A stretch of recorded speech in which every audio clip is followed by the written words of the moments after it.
નમસ્કાર, મહામંથન સાથે હું છું વૈભવી। પાટીદાર અનામત આંદોલન વિશે આપણને બધાને ખ્યાલ છે અને આજે પાટીદાર અનામત આંદોલનના 10 વર્ષ બાદ એ આંદોલનની ધુરા જેમણે સંભાળી હતી એ પાટીદાર આગેવાનોની ચિંતન શિબિર મળી। 10 વર્ષ બાદ પાટીદાર અનામત આંદોલનના ચહેરા આજે સાથે જોવા મળ્યા। ગાંધીનગરના સરઘાસણ ખાતે પાટીદાર ચિંતન શિબિર યોજાઈ અને જેમાં પાટીદાર સમાજને અસર કરતા અનેક મહત્વપૂર્ણ મુદ્દાઓ પર ઊંડાણપૂર્વક ચર્ચા કરવામાં આવી, જેમાં સમાજની દીકરીઓના ભાગીને લગ્ન કરવાના મુદ્દાનું નિરાકરણ લાવવું, વ્યાજખોરી અને ઓનલાઈન ગેમિંગથી સમાજને બચાવવાનો મુદ્દો, સ્થાનિક સ્વરાજ્યની ચૂંટણીમાં ઓબીસીની માફક ઈડબ્લ્યુએસને અનામત આપવાનો મુદ્દો અથવા ગોંડલને ભયમુક્ત બનાવવા સહિતના અનેક એવા મુદ્દાઓ કે જેની ઉપર ચર્ચા થઈ છે। પણ આ ચિંતન શિબિર જેટલી શાંતિપૂર્વક શરૂ થઈ હતી તે રીતે શાંતિપૂર્ણ રીતે સમાપ્ત નથી થઈ। એનું કારણ એ છે કે આ શિબિરની અંદર આમંત્રણને લઈને હોબાળો થયો અને આ દરમિયાન ધારાસભ્ય હાર્દિક પટેલની ગેરહાજરી તો ઠીક, પણ હાર્દિક પટેલની સૂચક સોશિયલ મીડિયા પોસ્ટે લોકોનું ધ્યાન ખેંચ્યું, જેમાં એ લખ્યું હતું કે આંદોલનની સફળતા સૌને સમજમાં ન આવે, ખેડૂત કે ગરીબના દીકરાને શિક્ષણ અને નોકરીમાં લાભ મળે તો જ તેઓ તેમને સમજી શકે। હાર્દિક પટેલે એ પણ કહ્યું કે મારા જીવનનો મહત્વનો સમય સંઘર્ષ અને આંદોલનમાં વિતાવ્યો છે। સંઘર્ષનું શું પરિણામ આવશે તે મને ખબર નહોતી। લોકોના આશીર્વાદ અને વિશ્વાસથી આંદોલન સફળ રહ્યું છે અને તેનાથી લાખો લોકોને શિક્ષણ અને નોકરીમાં લાભ મળ્યો છે। જોકે આ બાદ વરુણ પટેલની પ્રતિક્રિયા પણ આવી અને તેમણે કહ્યું કે ચૂંટાયેલા ધારાસભ્ય છે તે લોકો ગમે તે પોસ્ટ કરી શકે। ખેર, આ ચિંતન શિબિરમાં કેટલું ચિંતન થયું તેની તો ચર્ચા કરવાની જ છે, પણ એ બધાની વચ્ચે જે સવાલો છે તેના જવાબ પણ આજે મેળવવાના છે। સવાલ એ છે કે ચિંતન માટે ભેગા થયેલા પાટીદાર નેતાઓમાં વિવાદ કેમ થયો? હાર્દિકે પોસ્ટમાં કરેલી ટિપ્પણીનો ઇશારો કોના તરફ હતો? વરુણ પટેલે કટાક્ષમાં હાર્દિક પટેલ પર કરેલી ટિપ્પણીનો મતલબ શું છે? અને સમાજની વાત આવે ત્યારે જશ લેવા માટે હોડ કેમ લાગે છે? આ તમામ સવાલો પર કરીશું આજે મહામંથન।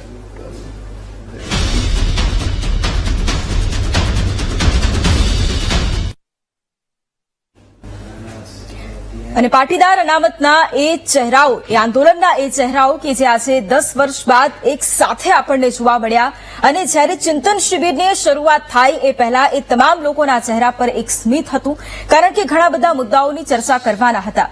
ઘણા બધા એવા લોકો હતા આજે આ ચિંતન શિબિરમાં કે જે અલગ અલગ રાજકીય પક્ષો સાથે જોડાઈ ગયા, કોઈક અલગ પક્ષમાં જોડાયું, કોઈક બીજા પક્ષમાં જોડાયું, પણ આ બધાની વચ્ચે આજે ફરી એક વખત એ ભેગા થયા। સ્વાભાવિક રીતે સમાજના દરેક લોકોની આ ચિંતન શિબિર પર નજર હોય અને જે મુદ્દાઓ પર ચર્ચા થવાની હતી એ મુદ્દાઓ કે જે ખૂબ મહત્વપૂર્ણ હતા એ સમાજ માટે અને તેનું આગળ શું થશે એની ચર્ચા થવાની હોય ત્યારે સ્વાભાવિક રીતે લોકોની નજર હોય। પણ સાથે સાથે આ ચિંતન શિબિર જે મેં શરૂઆતમાં વાત કરી, જે શાંતિથી એ શરૂઆત થઈ હતી એ શાંતિપૂર્ણ રીતે સમાપ્ત ન થઈ, કારણ કે હોબાળો થયો અને આ હોબાળો આમંત્રણને લઈને થયો એટલે સવાલો પણ ઘણા બધા એની વચ્ચે ઉભા થયા। હાર્દિક પટેલનું એ પોસ્ટ, એ સૂચક પોસ્ટ જે સામે આવી તેને લઈને પણ ઘણા બધા સવાલો ઉભા થયા।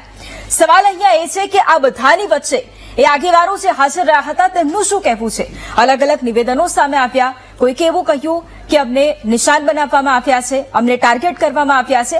આ બધા જ પ્રશ્નો વચ્ચે સવાલ ઘણા બધા થાય છે અને એની ચર્ચા આપણે કરવાની છે અને આપણી સાથે ચર્ચા માટે હાલ અત્યારે ગેસ્ટ પણ જોડાયેલા છે અને તેમની સાથે ચર્ચા કરીશું। આપણી સાથે પાસ નેતા ગીતાબેન પટેલ જોડાયેલા છે। ગીતાબેન, આપનું સ્વાગત છે મહામંથનમાં। આપણી સાથે એસપીજી નેતા પૂર્વેનભાઈ પટેલ પણ જોડાયા છે। પૂર્વેનભાઈ, આપનું પણ સ્વાગત છે મહામંથનમાં। અને આપણી સાથે પાસ નેતા નિલેશ અરવડિયા પણ જોડાયા છે। નિલેશભાઈ, આપનું પણ સ્વાગત છે મહામંથનમાં। કારણ કે ચિંતન શિબિર અને આજે ઘણા બધા વર્ષો પછી તમે એક મંચ પર સાથે મળ્યા છો એટલે એ ખુશી પણ હશે અને કારણ કે તમારા બધાના ચહેરા પર એ આનંદ, એ સ્મિત પણ જોવા મળતું હતું એટલે આટલા વર્ષો બાદ, કારણ કે 10 વર્ષનો એક લાંબો સમયગાળો અને એ બાદ તમામ ચહેરાઓ તમે ભેગા મળ્યા એટલે સૌથી પહેલા તો ગીતાબેન સવાલ એ જ કે આ ચિંતન શિબિરની અંદર જે મહત્વપૂર્ણ મુદ્દાઓ લઈને ગયા હતા તેની શું ચર્ચા થઈ અને શું નિવેડો આપ્યો? બિલકુલ સાચી વાત છે કે 2015 આંદોલનનો શરૂઆતનો સમય અને એમાં બધા જ આંદોલનકારીઓ ખૂબ સંઘર્ષ કર્યા પછી 14 યુવાનો ગુમાવ્યા પછી મા બેન દીકરીઓને ગાળો પડી, લાકડીઓ પડી, અસંખ્ય યુવાનો પર કેસો થયા। એટલા સંઘર્ષ કર્યા પછી આર્થિક અનામત મળી અને આર્થિક અનામત મળ્યા પછી અને અમે આ લગભગ આ મીટિંગનું આયોજન કેટલા ટાઈમથી બધા વિચારતા હતા અને એકબીજા ફોન કરીને ડિસ્કસ પણ કરતા હતા કે આપણે બધાએ હવે બધાય પોતપોતાના વિસ્તારમાં મારા નિલેશભાઈ મોરબી હોય તો એમના વિસ્તારમાં એ પાટીદાર સમાજની સેવાઓ કરે છે અને બીજી અન્ય સેવાઓ પણ કરે છે. આંદોલન પત્યા પછી બધા જ અલગ અલગ પાર્ટીમાં પોતપોતાની વિચારધારા પ્રમાણે બધા સેટ થયા ગયા. ઘણા આગેવાનો ચાલુ આંદોલનમાં પણ પોલિટિકલ પાર્ટીઓમાં ગયા. આંદોલન પૂરું થયા પછી પણ ઘણા લોકો એવા હતા કે જેને પોલિટિકલ પાર્ટીઓ પસંદ કરી, કોઈ એમએલએ બનાય, કોઈ હોદ્દા લીધા અને કોઈ એવા એક વર્ગ એવો પણ હતો કે જેને કોઈ પાર્ટીમાં જોડાયા નહીં ને સતત જે સેવાકીય પ્રવૃત્તિ કરતા હતા એ ચાલુ રાખી. અને આટલા સંઘર્ષ પછી પાટીદાર અનામત આંદોલનના ફળશ્રુતિ ઈડબ્લ્યુએસ મળી ને ઘણા બધા ફાયદા પાટીદાર સમાજના આંદોલન થકી મળ્યા. અને એ પછીના ઘણા સમય પછી નાના મોટા પ્રશ્નો ચાલતા હતા, બધા લડતા હતા અને બધાની એક વાત એવી આવતી હતી બધા આગેવાનોની કે ભાઈ બહુ ટાઈમ થયો છે અને લોકો આપણા ઉપર આશા રાખીને બેઠા છે કે આ જ આંદોલનકારીઓ કંઈક કરી શકશે. કારણ કે પાટીદાર સમાજના આ મુહિમમાં, આ અનામત આંદોલનમાં એટલું બધું આ યુવાનો તાકાતથી લડ્યા છે તો દરેક સમાજને એક આશા જાગે છે કે આ આંદોલનકારીઓ કંઈક ને કંઈક કરી શકશે. એટલે આવનારા દિવસોમાં કે આપણે બેસીને નક્કી કરીએ કે કયા કયા પ્રશ્નો ઉપર આપણે લડવું જોઈએ અને આપણા સમાજને અને અન્ય સમાજને નડતા પ્રશ્નો કયા કયા છે ગુજરાતની અંદર. તો એના ઉપર ઘણા મુદ્દા ઉપર ગહન ચર્ચા કરવામાં આવી. એના તારણમાં પછી 10 પ્રશ્નો લેવામાં આવ્યા અને એ 10 પ્રશ્નો ઉપર આજે બહુ વિસ્તારથી જેમ કહું ને એમ ખરેખર એક આંદોલનકારી તરીકે ખૂબ ખુશી હતી વૈભવી કે બહુ ટાઈમ પછી 10 વર્ષ પછી ઘણા લોકોની સાથે ચર્ચા વિચારણા થતી હોય, ઓનલાઈન વાતો થતી હોય, ફેસબુકના માધ્યમથી લાઈવ થતા હોય, વાતચીત કરતા હોય, પણ આજે એવા પણ ચહેરાઓ મળ્યા આખા ગુજરાતમાંથી અને એ બધાને મળીને ખૂબ આનંદ થયો અને સાથે સાથે વિશ્વાસ એ પણ થયો. એની અંદર પણ જે લોકોએ સ્પીચ આપી, જે ચર્ચા કરી, જેને વાતો કરી, એના ઉપરથી એક તારણ નીકળ્યું કે ગુજરાતની અંદર આજ લોકો લડી શકે અને એ તાકાતથી લડી શકે. અને એના અંતે 10 પ્રશ્નો ઉપર ચર્ચા કરવામાં આવી અને અમે લોકો જો કે 3 એક સાથે મીટિંગમાં હતા એટલે હું એવું માનું છું કે 2-3 પ્રશ્નો ઉપર હું ચર્ચા કરીશ ને બાકી પૂર્વીનભાઈ કહે છે. ખાસ કરીને આપણે બધા જાણીએ છીએ કે નરેન્દ્ર મોદી સ્ટેડિયમ નામ આપવામાં આવ્યું. સરદાર પટેલ સ્ટેડિયમનું નામ હતું ને એનું નામ નરેન્દ્ર મોદી સ્ટેડિયમ કરી દેવામાં આવ્યું. તો એના મુદ્દે પણ બહુ ખૂબ ચર્ચા થઈ છે. એના ઉપર પણ આંદોલન, એના માટે આંદોલન કરી અને સરદાર પટેલ સ્ટેડિયમનું નામ પાછું આપવામાં આવે એના પર પણ વાત થઈ. કરમસદની અંદર જ્યારે આણંદ નગરપાલિકા બનવાની છે અને કરમસદનું નામ ભૂસાવાનો જે પ્રયત્ન કરી રહ્યા છે એના મુદ્દે પણ આજે એ ચર્ચા કરવામાં આવી કે કરમસદને અલગથી રાષ્ટ્રીય દરજ્જો, જો કે એ ગામના લોકો ક્યારના લડી જ રહ્યા છે તો એને રાષ્ટ્રીય દરજ્જો આપવામાં આવે એના માટે પણ ચર્ચા કરવામાં આવી.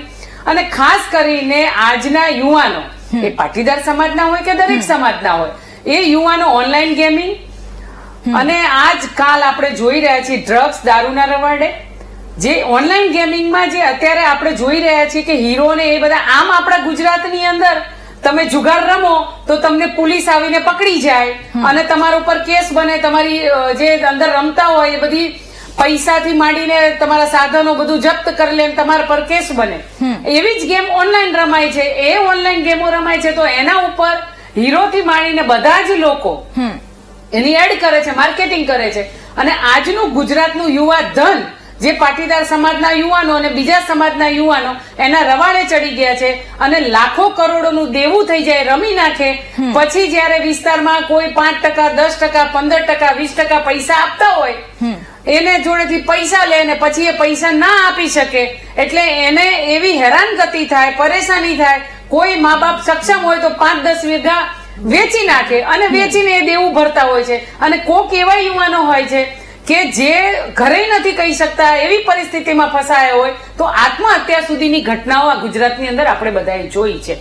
એટલે આ બધા મુદ્દાની બહુ બહુ ડીપમાં ચર્ચા કરવામાં આવી છે કે ખરેખર ગુજરાતની અંદર આ યુવાધન ગેરમાર્ગે દોરાયું છે એના મુદ્દે પણ આપણે લડવું ખૂબ જરૂરી થઈ ગયું છે. અને જયારે સ્ટેડિયમની વાત હતી તો એના ઉપર, કરમસદ ઉપર અને પછી આવનારા દિવસોમાં જયારે ચર્ચા કરવામાં મહિલા, પૂર્વીનભાઈ એસપીજી માંથી છે એટલે એ મહિલાના મુદ્દે અમારા એક લવ મેરેજની ઘટના ઉપર પહેલેથી લડતા આવ્યા છે તો એના પર પણ બહુ ખૂબ ચર્ચા કરી છે. Okay. પણ આવનારા દિવસોમાં બધા સાથે મળીને જે અમારા 10 પ્રશ્નો છે એ પ્રશ્નો ઉપર અમે તાકાતથી લડવાના છીએ. અને હવે છે ને વૈભવી, અમે બધા કહેવાય ને કે 5 વર્ષમાં એક તમારી પીએચડી ની ડિગ્રી થાય, તો અમારા 5 ની અમારા 10 વર્ષ થયા છે. એટલે અમે પીએચડી માં પણ માસ્ટરી કરી લીધી છે.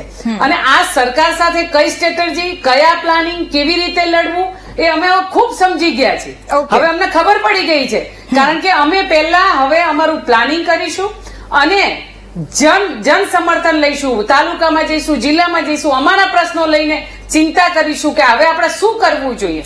એના મુદ્દા ઉપર અમે જઈને આવનારા દિવસોમાં અમે તાકાતથી, એ જ આંદોલનકારીઓ છીએ પણ હવે સ્માર્ટ થઈ ગયા છે, હોશિયાર થઈ ગયા છે. હવે સ્માર્ટલી આ સરકાર સામે લડીશું અને એ પ્રશ્નોનો રસ્તો કાઢીશું. ઓકે, બિલકુલ. પૂર્વિનભાઈ, કારણ કે ગીતાબેન તમે છેલ્લા એક વાત કરી કે હવે તમે સ્માર્ટ થઈ ગયા છો, એટલે હું ત્યાંથી જ પૂર્વિનભાઈને સવાલ કરીશ. તો અત્યાર સુધી શું હતું એ સૌથી પહેલો એ સવાલ એ.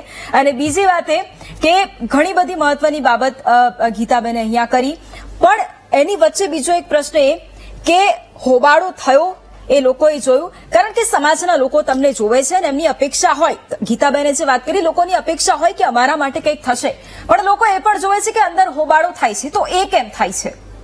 જો આમાં સૌપ્રથમ બાબત છે પાટીદાર સમાજ જ્યારથી અમે જે તમે શરૂઆતમાં વાત કરીને કે હવે પીએચડી થયા, જેમ બેને કીધું ને હવે પહેલા કેમ, તો હું એ વસ્તુ કહું કે કોઈ પણ વસ્તુ જયારે વ્યવસાય હોય, સામાજિક જીવન હોય, જાહેર જીવન હોય, કંઈક શૈક્ષણિક જીવન હોય, એક વ્યક્તિના જીવનના 3 તબક્કા, યુવાવસ્થા, એક બાલ્યાવસ્થા, યુવાવસ્થા અને ત્યારબાદ પછી જયારે પીઢ બને એ પછીની એની પારિવારિક જીવનની સમસ્યાઓ. એટલે અમારી વાત કરીએ તો અમે બધા આજથી 10 વર્ષ પહેલા યુવાનો હતા, જયારે અમને કઈ ખબર નથી પડતી, નાના હતા, લગભગ બધાની ઉંમર 30 વર્ષની આસપાસની ઉંમર હતી. તો એ ઉંમરની અંદર જયારે 25 થી 30 વર્ષ કે જે 35 વર્ષનો સમય, ત્યારે લોકો, યુવાનો ભણી ગણી અને અભ્યાસ માટે, કોઈ સારો અભ્યાસ કરે તો નોકરી માટેની શોધખોળમાં હોય છે, કોઈ ધંધા રોજગારની વ્યવસાયમાં આગળ વધવા માટે પ્રયત્નો કરતા.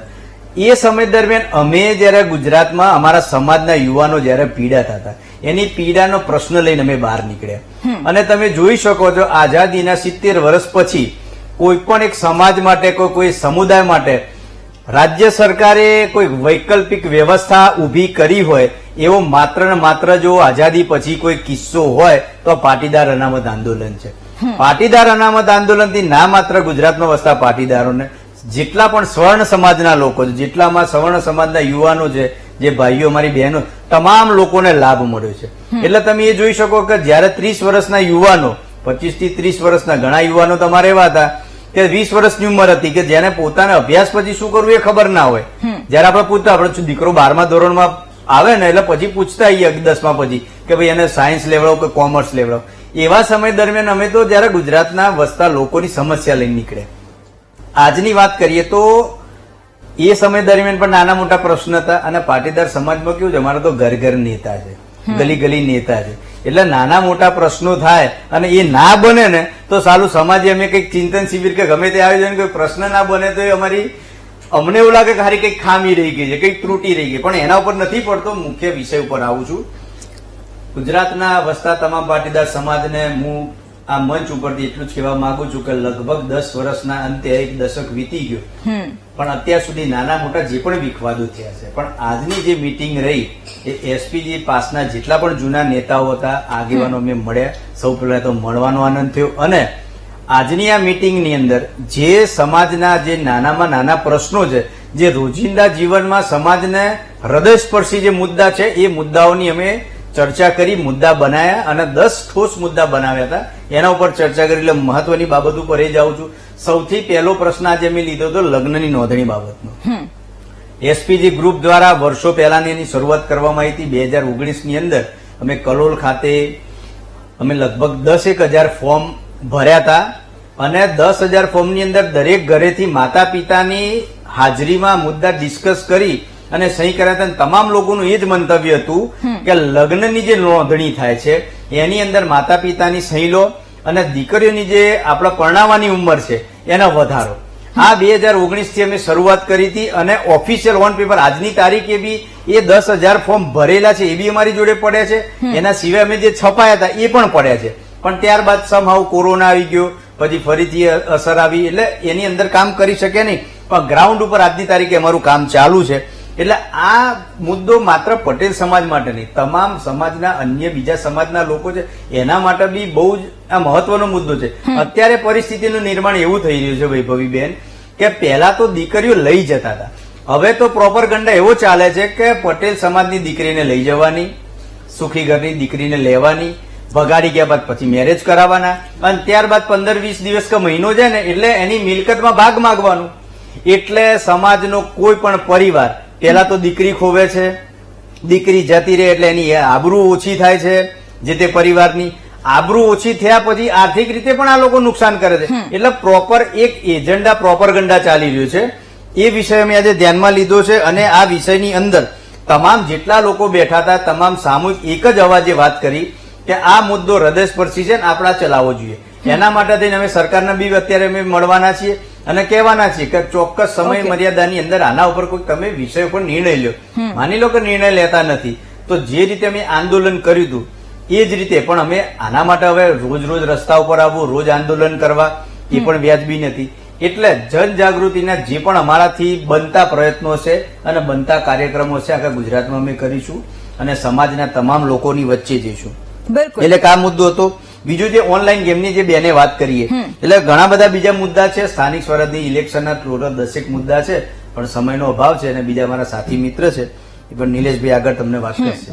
બિલકુલ, એટલે એની ઉપર પણ ચર્ચા કરીશું. આપણી સાથે હાલ પાટીદાર અગ્રણી પરસોત્તમભાઈ પીપળિયા પણ જોડાયા છે. પરસોત્તમભાઈ, આપનું પણ સ્વાગત છે મહામંથનમાં. એ પહેલા હું નિલેશભાઈને એ સવાલ કરી રહ્યો કારણ કે ગીતાબેન હોય અથવા તો પૂર્વિનભાઈ હોય, બંને એક વાત અહીંયા એ કરી કે ઘણો લાંબો સમય બાદ તમે મળ્યા. એટલે સૌથી પહેલો એક જ સવાલ એ છે કે અનામત આંદોલન થયું અને આટલા વર્ષો વીતી ગયા, સમાજને કેમ આટલી રાહ જોવી પડી? જો કદાચ તમે સમાજ માટે કંઈક કરવાનું વિચારી રહ્યા હોય અને આ મુદ્દાઓની તમે વાત કરી કે આ મુદ્દા ઉપર હવે કામ કરવું છે, તો સૌથી પહેલી વાત એ કે જો આશા અપેક્ષા સમાજની તમારી પાસે છે તો આટલી રાહ કેમ સમાજની જોવી પડી? બીજી વાત એ છે કારણ કે અનામતને લઈને સતત લડતા આવ્યા છો, પણ આજે જ્યારે હોબાળો થાય છે ત્યારે આમંત્રણને લઈને પણ થાય છે. એટલે બીજો પ્રશ્ન એ કે મારે એ જાણવું છે એની પાછળનું સત્ય કે શું ખરેખર આમંત્રણ આપીને બોલાવવામાં આવ્યા હતા અથવા જે કહેવામાં આવે છે કે સોશિયલ મીડિયામાં જોઈને સામેથી જ તમામ જેટલા પણ પાટીદાર આગેવાનો હશે, અગ્રણીઓ હશે, એ તમામ લોકોએ જાતે એક સ્ટેપ લીધો છે અને આવ્યા છે. એટલે એની પાછળનું પણ સત્ય શું છે એ પણ મારે જાણવું છે. નિલેશભાઈ, સૌ પ્રથમ તો 2001 થી આજ સુધી 2025 સુધીમાં ઘણા બધા જ આંદોલનો થયેલા છે. ઘણી બધી સંસ્થાઓ, ઘણી બધી જ્ઞાતિઓ, ઘણા બધા સંગઠનોએ આ સરકારની સામે શિક્ષણના, ખેડૂતોના, મોંઘવારીના ઘણા બધા આંદોલનો થયેલા છે. ગુજરાતની અંદર 2001 થી 2025 સુધીની અંદર જેમ પૂર્વિનભાઈએ કીધું એમ કે સફળ આંદોલન, જૂના ઘસાઈ ગયેલા ચંપલ પણ ના આપે એવી પાર્ટી પાસેથી આ પાટીદાર અનામત આંદોલન સમિતિ એટલે કે પાસ સમિતિ 10% EWS લઈ આવ્યા છે. જે ગુજરાતની અંદર એવું પરિસ્થિતિનું એક નિર્માણ થયું હતું કે સરકારને મજબૂરીથી, પ્રેમથી નથી આપ્યું. 2015માં આવેદન, નિવેદન, આજીજી, રિક્વેસ્ટ, મિટિંગો આ બધું અમે કરી ચૂક્યા હતા સરકારની સાથે. જો આપવું જ હતું તો સરકાર પહેલા આપી શકતી હતી, પણ ગુજરાતની જે પરિસ્થિતિનું નિર્માણ થયું એ પરિસ્થિતિમાં મજબૂરીથી સરકારને આપવું પડ્યું છે અને જેનો લાભ તમામ સુવર્ણ જ્ઞાતિ લઈ રહી છે. કારણ કે પાટીદારનો દીકરો તો કણબીનો દીકરો છે, કણમાંથી મણ વાવવા વાળો દીકરો છે, ખેતી કરવા વાળો દીકરો છે, જમીન ફાડીને બહાર નીકળેલો પાટીદાર યુવાન છે. આ તો આપવા વાળો સમાજ છે. આ કોઈ દિવસ કોઈનું છીનવવા વાળો, પડાવવા વાળો, લઈ લેવા વાળો સમાજ નથી. વાત 2 નંબરની. બેને વાત કરી, પૂર્વીને વાત કરી, એમાં 10 મુદ્દાના કાર્યક્રમમાં હું 2 જ મુદ્દા ઉપર વાત કરીશ. પહેલો મુદ્દો છે કે જે સરદાર સ્ટેડિયમ હતું, એ સરદાર સ્ટેડિયમનો પણ અમારી માગણી છે આ 10 મુદ્દામાં. એમાં શ્રી નરેન્દ્રભાઈ દામોદરદાસ મોદી સ્ટેડિયમ, નરેન્દ્ર મોદી સ્ટેડિયમ કરી નાખ્યું છે. તો ઈ સ્ટેડિયમ કોઈ કરિયાવરમાં હીરાબા નહોતા લાવ્યા. તમારે કરવું જ છે તો તમારું પ્રાઇવેટ બાજુમાં બીજું આથી સારી ફેસિલિટી સગવડતા વાળું બનાવો સરકારને કઈ. જે ઇતિહાસ વિખવા તમે નીકળ્યા છો, જે તમારી ઓકાત નથી. સરદાર એટલે શું? શ્રી સરદાર એટલે જે ભારતને સ્વતંત્રતા આપી ગયા છે, રજવાડાઓનું એકત્રીકરણ આપી ગયા છે, 562 રજવાડા, રાજા રજવાડાઓ, પાર્ટી નહીં બેન, રાજા રજવાડાઓ જેની પાસે રિયાસત હતી, એવી રિયાસતોએ સરદારના ચરણોમાં ધરી દીધી હતી. એ સરદાર, ઈ સરદારનું તમે નામ પૂછવા નીકળ્યા છો. તમે શું આ દેશને આપ્યું છે? તમારે જે આપ્યું છે એ પ્રેઝન્ટેશન કરો ને. જે જૂનો ઇતિહાસ છે એ ભૂસીને તમારું નામ મોટું નથી થવાનું. એટલે અમારી એ માગણી છે કે સરદાર સ્ટેડિયમના ફરી પાછું સરદાર સ્ટેડિયમ તરીકે જ ઓળખાવામાં આવે. પહેલી વાત. બીજી વાત કે જે 562 રજવાડાનું એકત્રીકરણ કરી અને સ્વરાજ જે આપી ગયો છે, ગણબીનો કુંવર સર્વ સમાજને, સર્વ ભારતીયોને, જેનું ગર્વ અનુભવે છે સર્વ ભારતીયો, એનું મૂળ વતન માદરે વતન કરમસદ. તો અહીંયા જે વિચાર અને ઝુંબેશ આજે ચાલી રહી છે કે 150 વર્ષ એના પૂરા થઈ રહ્યા છે શ્રી સરદારની જન્મ જયંતિના. તો 150 વર્ષ બાદ કરમસદ ધામ એટલે કે સરદાર ધામનો દરજ્જો આપવામાં આવે. સરદારની મૂર્તિ મૂકી અને અહીંયા ટિકિટો લઈને જે ધંધો કરવાના આયોજન કર્યા છે, એમાં સરદારનું કદ નથી વધતું. એ તો એનો પ્રોફેશનલ બિઝનેસ છે. જો સરદારને એને ઇતિહાસના ચોપડે અમર જ રાખવા હોય સરકારને, તો સરદાર માટેની ઘણા બધા રસ્તાઓ છે. સરદાર ગાથા, સરદારનો સબ્જેક્ટ. સરદાર કોઈ પટેલ સમાજ એક જ્ઞાતિ પૂરતા નહોતા. હવે વાત કરું ત્રીજી, કે 10 મુદ્દામાં અમારો એક 10મો મુદ્દો છે શિક્ષણનો. આ ગુજરાતની અંદર રોજ બરોજ પ્રાથમિક શાળાઓ, માધ્યમિક શાળાઓ, હાઈસ્કૂલો, કોલેજો દિવસે દિવસે સરકાર બંધ કરતી જાય છે. અમુક સ્કૂલો સગવડતાના અભાવે બંધ થાય છે, અમુક સરકારી સ્કૂલો શિક્ષકોના અભાવે બંધ થાય છે, તો અમુક સ્કૂલો સરકારમાં બેઠેલા અભણ અને અનાવડત વાળા નેતાઓ જે બુદ્ધુ છે, કે જે અધિકારીઓ પાસે ફક્ત ને ફક્ત કામગીરી કરાવે છે, એને કાંઈ નોલેજ જ નથી. ઇનોવા લઈને આવે છે, ખાઈ પીને જલસા કરી એના ક્વાર્ટરમાં મોજ કરે છે અને વયા જાય છે. એવા નેતાઓના હિસાબે આજે ગુજરાતની અંદર પ્રાથમિક શિક્ષણ ખોરંભાઈ ગયું છે. તો અમારો 10મો મુદ્દો છે, જેના માટે 2 મિટિંગો થઈ ગઈ છે અને ટૂંક સમયની અંદર ઉત્તર ગુજરાતની અંદર મહાસંમેલન અને મહાસભાનું આયોજન પણ છે કે ગુજરાતનું શિક્ષણ બચાવો. પ્લે હાઉસથી લઈ અને પીએચડી સુધી દરેક જ્ઞાતિ, જાતિ, ધર્મ, સંપ્રદાયના બાળકોને, વિદ્યાર્થીઓને હેલ્થી શિક્ષણ, હેલ્થી આરોગ્ય, હેલ્થી જમવાનું અને હેલ્થી ટેકનિકલ યુક્ત જે પ્રાઇવેટ સ્કૂલોની અંદર એજ્યુકેશન આપવામાં આવે છે, એવું એજ્યુકેશન ફ્રી આપવામાં આવે. ઓકે પરસોત્તમભાઈ, અહીંયા આખી આ વાત સાંભળી, પણ જ્યારે કોઈ પણ ચિંતન શિબિર અથવા તો બેઠક કે મીટિંગ મળતી હોય છે, જેની અંદર સમાજના મુદ્દાઓની ચર્ચા થાય એવી એક વાત હોય, અને એની અંદર જ્યારે ખટપટ જોવા મળે ત્યારે સમાજને શું સંદેશ પહોંચે છે? કારણ કે પ્રશ્ન એ છે કે શું સમાજ આજે ખટપટ થાય છે, શું એને સમજશે? કારણ કે સમાજના એ સામાન્ય લોકો કે જેમને ફક્ત ને ફક્ત એમની જે જરૂરિયાતો છે એના માટે જે બેઠક થાય છે એમાં રસ હોય, એમને આ ખટપટમાં રસ ન હોય. એટલે આપની પાસેથી એ જાણવું છે કે શું સમાજને એ ગમશે જો આ બેઠકની અંદર આવી ખટપટ થાય તો?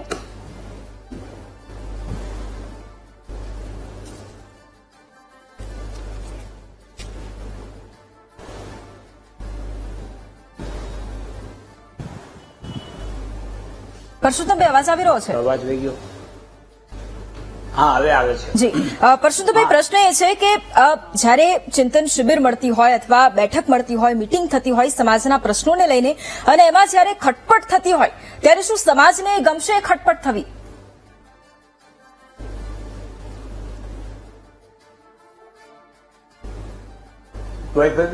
વૈભવીબેન, અવાજ આવે છે? જી, આવી રહ્યો છે આપનો અવાજ. આવી રહ્યો છે ને? જી વૈભવીબેન, ખટપટની બાબત છે એ સમાજમાં છે જ નહીં. એ સમાજમાં ક્યારેય ખટપટ હતી નહીં, રહેશે નહીં. પરંતુ જે કાંઈ અંદરોઅંદરના વિવાદો છે એ ઉપલા લેવલે હોય છે. સમાજ એક જ છે, એકત્રિત છે. એ ક્યારેય વિભાજિત હતો નહીં, છે નહીં. જ્યારે સમાજ સેવા અને રાજ સેવા ભેગી થાય ત્યારે ખટપટ ચોક્કસ આવે. એટલે એકબીજાને ઉપર જવાનો સૌ પ્રયત્ન કરતા હોય, પોતાનું કદ વધારવાનો. એ રાજકીય ક્ષેત્રનો એક હિસ્સો છે. એટલે એ હિસ્સા પ્રમાણે થોડી ઘણી ખટપટ થાય એ સ્વાભાવિક છે. પરંતુ અહીંયા ચિંતન શિબિર યોજવામાં આવી. આમ જોઈએ તો અનેક મુદ્દાઓ છે, પરંતુ અગત્યનો મુદ્દો એ છે એમાં આમ એનું એકત્રીકરણ મુદ્દાઓનું કરીને જોઈએ તો રાજકારણમાં જે જ્ઞાતિનો હિસ્સો હોવો જોઈએ, પછી કોઈ પણ જ્ઞાતિ હોય, XYZ જ્ઞાતિ હોય, એ જ્ઞાતિનો હિસ્સો એની વસ્તીના પ્રમાણમાં હોવો જોઈએ રાજકીય હિસ્સેદારીમાં. પણ અહીંયા ક્યાંક ને ક્યાંક રાજકીય હિસ્સેદારીમાં પટેલ સમાજની જે વસ્તી છે એના પ્રમાણમાં એમનો હિસ્સો અલ્પ પ્રમાણમાં છે. એટલે એક મહત્વનો પ્રશ્ન એ છે. બીજું, ઉચ્ચ હોદ્દાઓ ઉપર પણ જે હિસ્સેદારી હોવી જોઈએ એ અમુક વર્ગની સીમિત હિસ્સેદારી છે. તો બધા જ જ્ઞાતિના બધા જ વર્ગની હિસ્સેદારી હોવી જોઈએ. કારણ કે આપ જાણો છો કે જે નોકરશાહો છે એ ભ્રષ્ટાચાર કરી અને પ્રજાને પીડિત કરતા હોય છે, અને આનો ભોગ પ્રજા બનતી હોય છે. એટલે ખાસ કરીને જે વેપારી પ્રજા છે અને જેની પાસે મિલકતો છે તે વધારે ભોગ બને છે. અહીંયા પણ એનો ભોગ પટેલ સમાજ બની રહ્યું છે. એટલા માટે એક આ પણ મહત્વનો મુદ્દો છે. એટલે સર્વાંગી રીતે જોઈએ તો એક ત્રીજો મુદ્દો એ છે કે આ ગુંડાગીરીનો મુદ્દો છે. આપ જાણો છો કે હરેક શહેરનો નેતા એક ગુંડો હોય છે. એટલે જેની ઉપર 4-5 કેસ થયા હોય એ એની લાયકાત છે. જે ધમકાવીને કોઈને ફોડી શકે, કોઈને લાવી શકે, કોઈને મતદાન કરાવી શકે, બૂથ કેપ્ચરિંગ કરી શકે એવી તાકાત ધરાવતો હોય એ આજે નેતાગીરીમાં બેઠો છે. જેની છાપ છે એ સમાજલક્ષી હોય એવા કોઈ નેતાઓ હવે જોવા મળતા નથી. કારણ કે હવેનું જે મોડ્યુલ છે એ આ પ્રકારનું રાજકારણમાં વિકસતું જાય છે. જે ચિંતાનો વિષય છે, જે ચિંતનનો વિષય છે. એટલે આ બધા વિષયો જોવો તો મારી દ્રષ્ટિએ ચિંતા એ વિષયની છે કે કોઈ પણ સમાજ હોય, માત્ર પાટીદાર સમાજની વાત જ નથી. આજે તમામ પ્રકારના સમાજનો હિસ્સો એ રાજકીય ક્ષેત્રે હોવો જોઈએ. માત્ર 2-4 કોમથી આખું રાજકારણ ચાલે નહીં. અને આઝાદી પછીથી અત્યાર સુધી તમે જુઓ તો 2-4 કોમ વચ્ચે આખી સિસ્ટમ ચાલે છે. તો મારી દ્રષ્ટિએ તમામ વર્ગનો હિસ્સો થાય અને સમાજ છે એ સુરક્ષિત રીતે રહી શકે તેવી કાયદો વ્યવસ્થા થાય.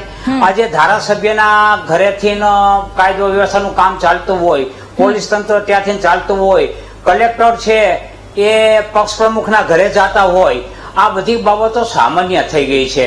અને જ્યારે ધારાસભા છે ત્યારે કમલમમાંથી એનું સંચાલન હાલતું હોય તો આ એક મારી દ્રષ્ટિએ બધા જ વિચારધારાને સાથે રાખીને આગળ ચાલવાની વાત નથી.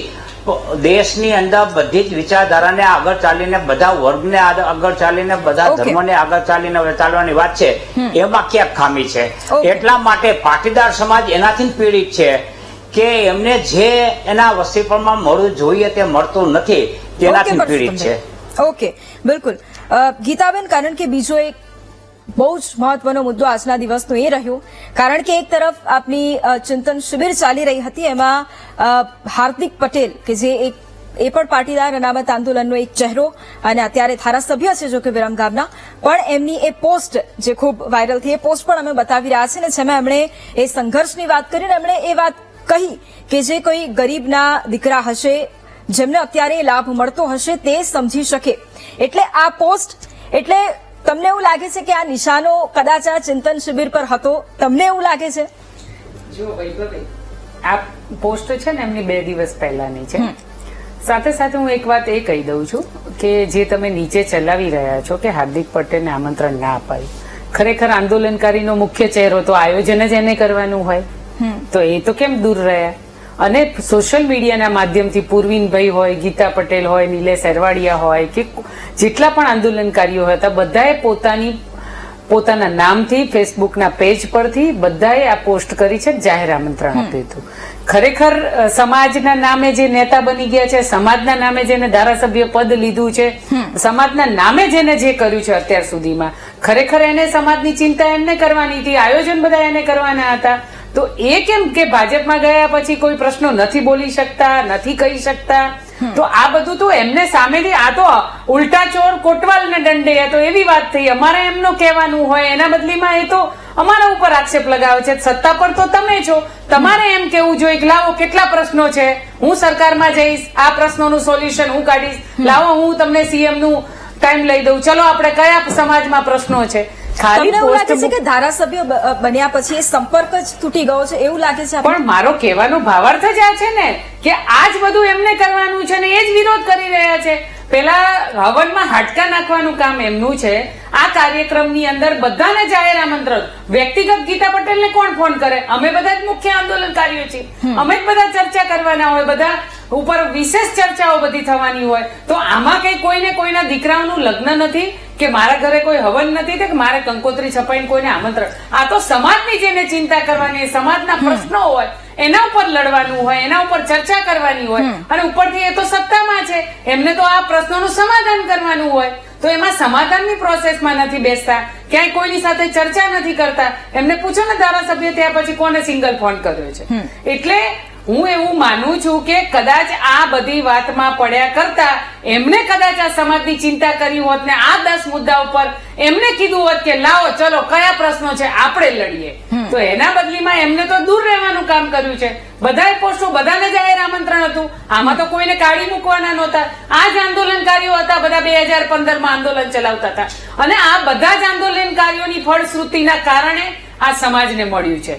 એટલે આમાં વિરોધ કરવાનો કોઈ મતલબ નથી. ક્યાંક એવું બને કે મારે નથી કરવું ને બીજાને કરવાય નથી દેવું, એવું કદાચ એમના મનમાં હોય તો આ બધા પ્રશ્નોની ચર્ચા થાય. ઓકે, કારણ કે પૂર્વનભાઈ પ્રશ્ન અહીંયા ઘણા બધા એ છે, અને એમાંનો એક પ્રશ્ન એ પણ હું એડ કરું છું. આપણી સાથે અત્યારે દિનેશભાઈ બામણિયા પણ પાસ નેતા આપણી સાથે જોડાયા છે. દિનેશભાઈ, સ્વાગત છે આપનું મહામંથનમાં. દિનેશભાઈ, આપ જોડાયા છો એટલે આપને જ સવાલ કરું, કારણ કે આ બેઠક અને સતત આ ચિંતન શિબિર વિશે આપ માહિતી પણ આપતા રહ્યા, અને કયા કયા મુદ્દાઓની ચર્ચા કરવાની છે એ પણ આપે આ જણાવ્યું, અને એ ચર્ચા અમે પહેલા એ કરી કે આજે કયા મુદ્દાઓની ચર્ચા થઈ, શું વાતચીત થઈ, જે હોબાળો થયો એની પણ ચર્ચા કરી. કારણ કે હાર્દિક પટેલની વાત ચાલી રહી છે એટલા માટે આ પ્રશ્ન હું તમને કરું છું, કારણ કે ગીતાબેને જે વાત કરી અત્યારે કે એમણે સામેથી એક ઇનિશિયેટિવ લેવો જોઈએ, એમણે આ મુદ્દાઓની વાત કરવી જોઈએ, પણ તે નથી કરી રહ્યા.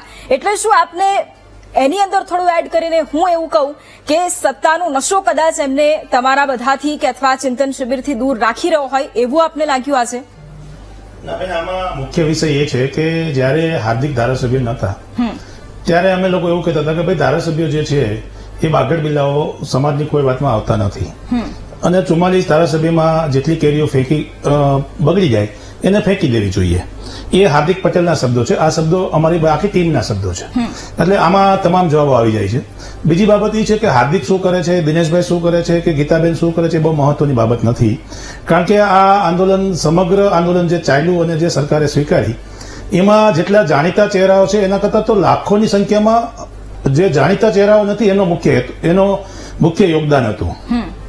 ચર્ચા એ બાબતની છે કે પાટીદાર સમાજની જે કંઈ ચિંતાઓ હોય છે એમાં કદાચ આ ઓલા રેલગાડીના ડબ્બા જેવું છે બેન, કે જે લોકો ઘણા પેસેન્જરો ચડતા હોય છે, ઘણા ઉતરતા હોય છે, અને ઘણા લોકો છેક સુધી ચાલ્યા જતા હોય છે. સમાજની ચિંતા હાર્દિકને હોય એવું દેખાય છે, કારણ કે એને પણ પોતે પોસ્ટ મૂકી કે મેં આટલું કર્યું છે.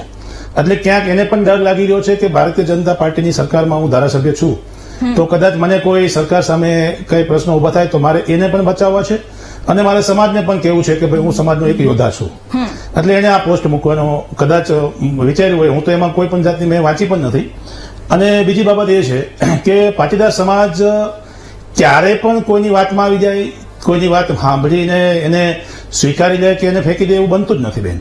તમારા કામ, તમારી કામગીરી અને તમારા મુદ્દાઓ આ સમાજને લાગે વળગતા હોય એટલે સમાજ એના બાબતે ચિંતન કરતું હોય, એમાં તેને સારું લાગે એ વ્યક્તિને જતું હોય. હું તમને કહું કે પાયલ ગોટી, તો પાયલ ગોટી દીકરીનું કોઈ પણ ઓળખાણ નહોતી, પણ સમાજના લોકોને ખબર પડી કે આ સમાજની દીકરી પર અત્યાચાર થઈ ગયો છે, તો સમગ્ર સમાજે એ વાતનું ધ્યાન દોર્યું અને એને ન્યાય અપાયો.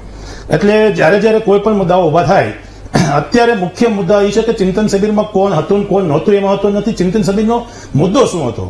મુદ્દો એ હતો કે ગુજરાતમાં પાટીદાર સમાજ સહિતના તમામ સમાજોને દીકરીઓને જે પ્રેમના નામે, હજી પણ હું તમને સ્પષ્ટતા કરું કે પ્રેમ લગ્નની વિરુદ્ધમાં અમે નથી, પણ પ્રેમના નામે જે છેતરપિંડી થાય છે, બગાડવાના પ્રશ્નો થાય છે અને મિલકતોથી માંડીને તમામ વસ્તુમાં ભાગમાં જેનો એજન્ડા અલગ હોય છે કે કારણ કે આ દીકરીનો એક એવડી મોટી કિંમતી વસ્તુ છે મા બાપ માટે કે પરિવાર માટે, એ દીકરી સાથે છેતરપિંડી થાય એટલે સમાજના લોકો એમાં લાચાર બની જાય તો સામાજિક વ્યવસ્થા પણ એમાંથી બગડતી હોય છે.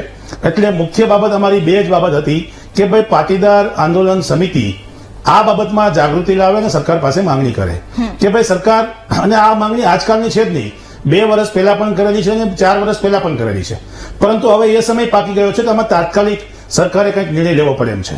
બીજું છે ઓનલાઈન ગેમિંગ. દીકરાઓને ઓનલાઈન ગેમિંગમાં ફસાવીને, વ્યાજના મુદ્દાઓમાં ફસાવીને જે કંઈ પ્રવૃત્તિઓ થઈ રહી છે એમાં સમગ્ર સમાજ, પટેલ સમાજ હોય કે અન્ય કોઈ બી સમાજ હોય, એ તમામ લોકો પીલાઈ રહ્યા છે.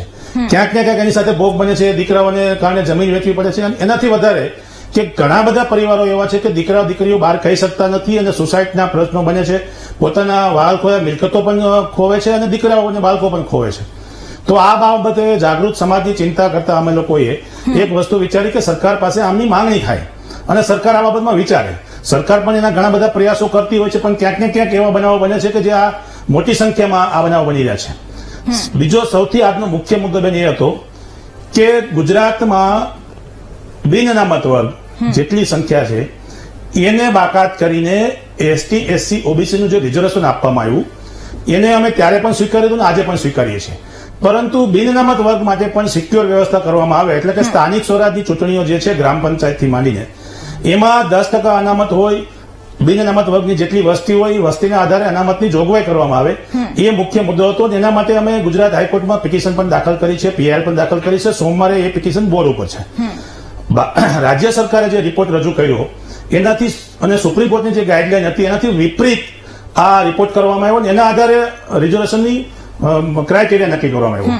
એટલે કે બિન અનામત વર્ગને 2-3 બાબતોમાં મુખ્ય અન્યાય અમને અત્યારે દેખાય છે. આમાં સરકાર છે, સામાજિક વ્યવસ્થા છે કે ડાયરેક્ટલી ઇનડાયરેક્ટલી લોકોએ જાગૃત થવાની છે, એ તમામ મુદ્દાઓ પર અમારી વાત હતી કે સમાજના પ્લેટફોર્મ ઉપર મૂકવી જોઈએ અને સમાજને આ બાબતથી અવગત કરવા જોઈએ છે. કારણ કે જે બનાવો બને છે એમાં ઘણા બધા માતા પિતાઓ ફરિયાદ નથી કરી શકતા, ઘણા બધા દીકરા દીકરીઓ આબરૂ જવાની બીકે સુસાઇડ કરી લે છે, ઘણી બધી દીકરીઓ પોતાની એકવાર ફસાઈ ગયા હોય એવું ફીલ કરે, પોતાની સાથે બ્લેકમેલિંગ થતું એવું ફીલ કરે, એટલે એ મા બાપ પાસે પણ પાછી નથી આવી શકતી અને મા બાપ અને બેની વચ્ચે બહુ મોટો ગેપ થઈ જાય છે. આ તમામ વસ્તુમાં સમાજ ઈચ્છે છે કે આના માટે કઈ પગલા લેવાય. કોણ હાજર કોણ ગેરહાજર એની કોઈ આમાં મહત્વ નથી હોતું. મહત્વ એ છે કે એક સમાજનું ચિંતન થયું અને આ બાબત ઉપર આજે ફરીથી હું તમને કહું કે 25/8/2025 એટલે 10 વર્ષ પાટીદાર આંદોલનને ક્રાંતિ દિવસને પૂરા થાય છે. અમે અપેક્ષા રાખી કે સરકાર આ બાબતમાં કંઈક નિર્ણય લે, જરૂર પડે તો લોકો સાથે, સ્ટેક હોલ્ડરો સાથે વાતચીત કરે અને કાયદાના પ્રવર્તનમાં આ મુખ્ય જે બનાવો બને છે કઈ રીતે અટકે એના માટેના પ્રયાસો થાય.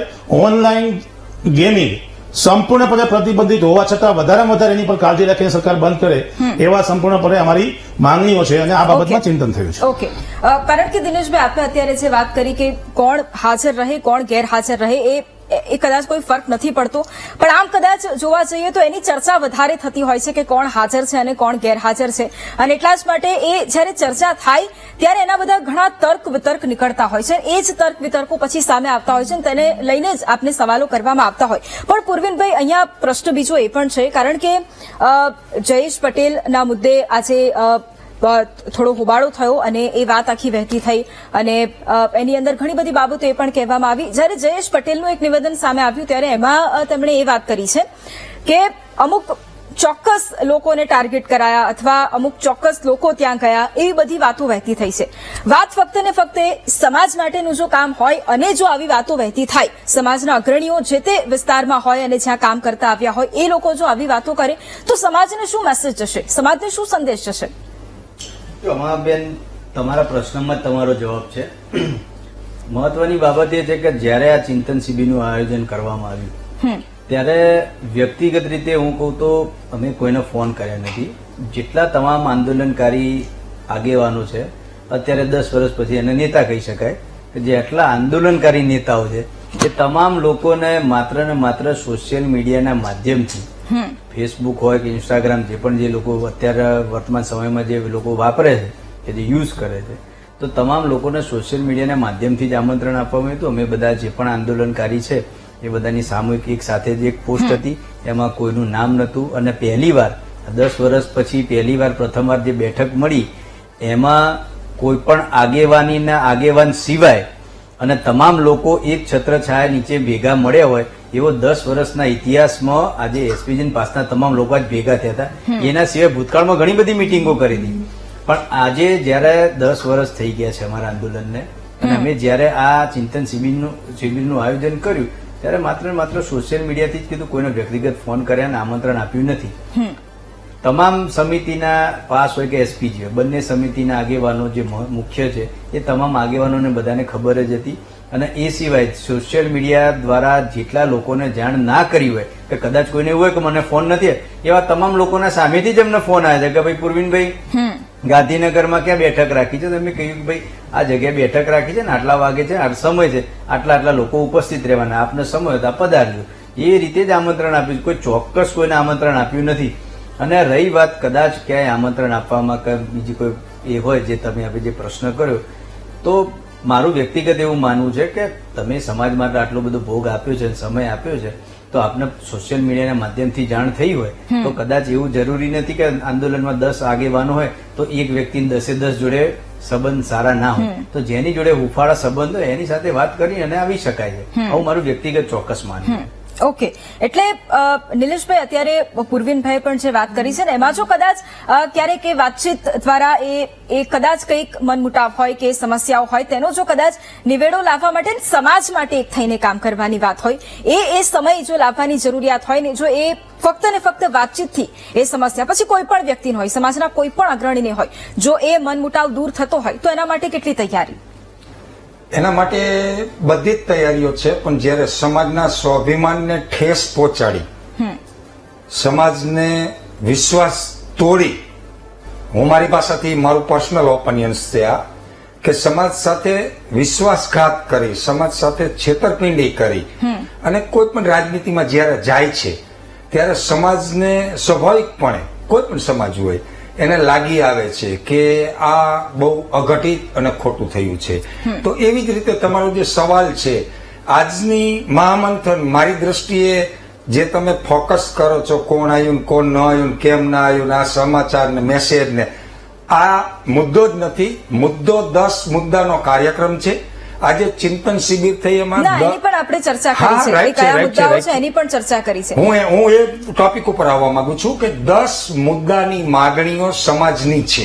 સમાજની છે. કોની? સર્વ સમાજને ઉપયોગી થાય તેવી. પાટીદાર સમાજની તો માગણી છે જ, પણ એ માગણીઓ એવી છે કે દરેક સમાજને એ ઉપયોગી થાય. હવે 10 મુદ્દાની માગણીઓ સરકારશ્રીમાં અમે લેખિત, જેમ 2015માં લેખિત આવેદન, નિવેદન, ચર્ચા, મંત્રણા, મીટિંગ કઈ રીતે, એવી જ રીતે અમે અમારી ટીમ સિલેક્ટેડ 5 માણસો 7 જે વડીલો યોગ્ય લાયકાત ધરાવતા હશે એવા કમિટીના મેમ્બરો, અહીંયા 5-7 લોકો જશે સરકારમાં, ચર્ચા મંત્રણા કરશે, સરકારને એનું નિરાકરણ લાવવું જોઈએ. જો સરકાર નિરાકરણ ના લાવે તો પછી અમારી જૂની પેટર્ન છે, 2015 થી અમે શીખેલા છીએ, ડબલ માસ્ટર ડિગ્રી લીધેલા છીએ, મોટામાં મોટી જેલોમાં ગયેલા છીએ, મોટામાં મોટી કલમો અમારા ઉપર લાગેલી છે, કોઈના બાપથી બીતા નથી, ડરતા નથી, દબાતા નથી, વેચાતા નથી. આ 5 ટીમ ગુજરાતની અંદર મેં અગાઉ કીધું એમ 2001 થી 2025 સુધીમાં સરકાર સામે, સલ્તનત સામે શિંગડા લગાવીને લડત અને ફાઇટિંગ કરી શકે એવી ગુજરાતની અંદર જો કોઈ ટીમ હોય તો ફક્ત ને ફક્ત 5 ટીમ એસપીજી ટીમ એટલે કે પાટીદાર આંદોલન સમિતિના મેમ્બરો જ છે. અને એની પાસેથી સર્વ સમાજને ઘણી બધી અપેક્ષાઓ છે, ખાલી પાટીદાર સમાજને નથી, સર્વ સમાજને. અમે ગ્રાઉન્ડમાં જઈએ છીએ, ગામડાના પ્રશ્નો, શહેરના પ્રશ્નો, તાલુકાના પ્રશ્નો આવે છે, બીજી જ્ઞાતિના અમારી પાસે આવે છે ત્યારે ખબર પડે છે કે આપણી પાસે તો બીજી જ્ઞાતિના લોકોને પણ ઘણી બધી અપેક્ષાઓ છે. આપણે જાંબાત છીએ, યોદ્ધાઓ છીએ, કેમ બેઠા છો? એવી જ રીતે બધાને જજુમીને ઢંઢોળીને આજે ફરી પાછા ભેગા કર્યા છે. તો સરકારે અમારા 10 મુદ્દાના કાર્યક્રમને અને માગણીઓને ધ્યાનમાં લેવી જોઈએ. જો ધ્યાનમાં નહીં લે તો 2015માં જેવી રીતે થયું હતું, રેલી થશે, સભા થશે, માગણીઓ થશે, આવેદન આપશું, નિવેદન આપશું, સભાઓ થશે અને સરકારને રિએક્શન માટે તૈયાર રહેવું પડશે.